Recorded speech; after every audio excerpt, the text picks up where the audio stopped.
Hello friends, அனைவருக்கும் வணக்கம். தற்போது நாம் காணக்கூடிய இந்த தாவரம் டெக்கோமா கௌடிச்சோடி என்ற தாவரவியல் பெயர் கொண்ட எல்லோ பெல் என்று நாம் காமனாக அழைக்கக்கூடிய இந்த தாவரம். இது ஒரு பெரனியல் தாவரம். இது ஒரு அழகு தாவரமாக வளர்க்கப்படுகின்றன. இங்கே பாருங்கள், சும்மா செடி ஃபுல்லாக வருஷம் ஃபுல்லாக பூத்து குலுங்கும். குறிப்பாக சம்மர் காலத்தில் பார்த்திங்கன்னா நிறைய பூக்கள் பூத்துக்கும். சம்மர் காலத்துலையும் சரி, மழை நாள்லையும் சரி பூக்கள் நிறைய பூத்து குலுங்கும். இங்கே பாருங்கள் எவ்வளோ பூக்கள், தாவரம் ஃபுல்லாக பூக்கள் பூத்துக்கொண்டு இருக்கும். இது ஒரு வளர்ப்பது எளிது. இது பார்த்திங்கன்னா டைரக்ட் சன்லைட்டில் வரைங்க நிறைய பூக்கள் பூக்கும். இது நம்ம சப்ட்ரி என்று ஆங்கிலத்தில் அழைக்கலாம். அதாவது சிறுமரம் என்று அழைக்கப்படுது. இது உயரம் சுமார் 20-30 அடி உயரம் தான் போகும்.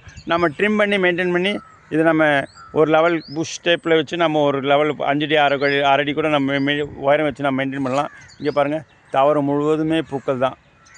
மஞ்சள் வண்ணம் பூத்தது போல் ஃபுல்லாக இந்த எல்லோ பெல் தாவரம் டெக்கோமா கௌடிச்சோடி என்ற தாவரில் கொண்ட இந்த தாவரம் ஒரு அழகு தாவரமாக வளர்க்கப்படுகின்றன.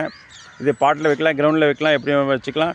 நீங்கள் கட்டிங்ஸ் போட்டு நல்லா ஸ்டெம்மு திக்கான பிறகு க்ரீனரி இருக்கக்கூடாது, நல்லா ப்ரௌனாக ஸ்டெம் ஆன பிறகு இதுலேருந்து கட்டிங்ஸ் எடுத்து நம்ம போட்டோன்னா வித்தின் 1 மந்த்தில் ரூட் ஃபார்ம் ஆகி நமக்கு தனி தாவரமாக கிடைக்கும். Okay, thank you friends. First time channel பார்க்க சப்ஸ்கிரைப் பண்ணுங்கள், மற்ற லைக் பண்ணுங்கள், ஷேர் பண்ணுங்கள். நன்றி, வணக்கம்.